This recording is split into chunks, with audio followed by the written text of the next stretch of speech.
যুক্তরাষ্ট্র ও ইরান সিজফায়ারে সম্মত হওয়ার পর থেকে প্রবল আলোচনা শুরু হয়েছে দুপক্ষ থেকে কারা বসছেন এই ডিসকাশনে।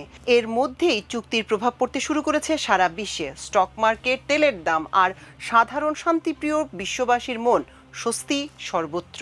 এর মধ্যে আলোচনা প্রক্রিয়াও শুরু হয়েছে।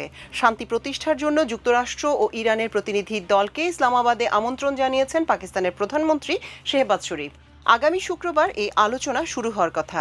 পাকিস্তানের রাজধানীতে অনুষ্ঠেয় এই আলোচনায় যুক্তরাষ্ট্রের প্রতিনিধি দলের নেতৃত্ব দিতে পারেন দেশটির ভাইস প্রেসিডেন্ট জেডি ভ্যান্স, আর ইরানের প্রতিনিধি দলের নেতৃত্বে থাকার সম্ভাবনা রয়েছে দেশটির পার্লামেন্টের স্পিকার বাঘের গালিবাফের। সিজফায়ারের পুরো কৃতিত্ব অবশ্য দাবি করেছেন প্রেসিডেন্ট ট্রাম্প, তবে ইরানের শর্তগুলো বলে না যে তিনি জিতে গেছেন, বরং বাস্তবতা বলছে উল্টো। ইরানকে জয়ী ভাবছে রাশিয়াও। বেশ স্পষ্ট এবং শক্ত ভাষায় এ মনোভাবের কথা জানিয়ে রুশ পররাষ্ট্র মন্ত্রণালয়ের মুখপাত্র মারিয়া জাখারোভা বলেন, যুক্তরাষ্ট্র আর ইসরায়েল গত 28 ফেব্রুয়ারি ইরানের ওপর বিনা উস্কানিতে একপাক্ষিক ও আগ্রাসী হামলা চালিয়েছে। এ যুদ্ধে দেশ দুটি শোচনীয় পরাজয় বরণ করেছে। স্পুতনিক রেডিওকে আজ মারিয়া বলেন, তাদের দেশ একেবারে শুরু থেকে প্রথম বিবৃতিতেই বলেছিল এই আগ্রাসন অবিলম্বে বন্ধ করা দরকার। এই পরিস্থিতির কোনো সামরিক সমাধান নেই। ইসরায়েল অবশ্য এই যুদ্ধবিরতি মেনে নিলেও লেবাননের উপর হামলা চালিয়ে যাচ্ছে।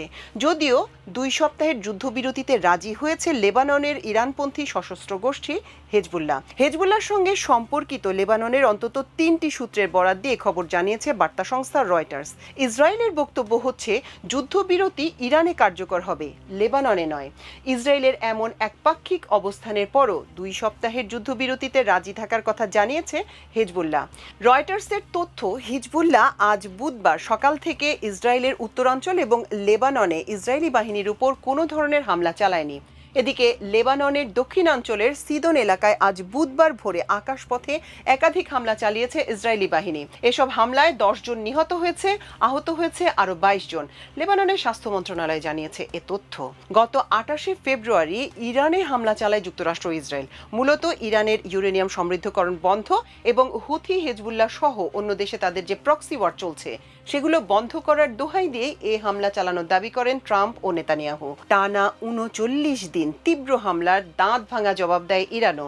এর মধ্যেই যুদ্ধবিরতির উদ্যোগ নেয় পাকিস্তান, তুরস্ক সহ বেশ কয়েকটি দেশ।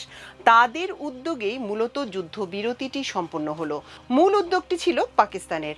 যদিও ইরানের সমৃদ্ধ ইউরেনিয়াম ধ্বংস করা সম্পন্ন হয়েছে কিনা সে ব্যাপারে যুক্তরাষ্ট্র স্পষ্ট করে কিছুই জানায়নি।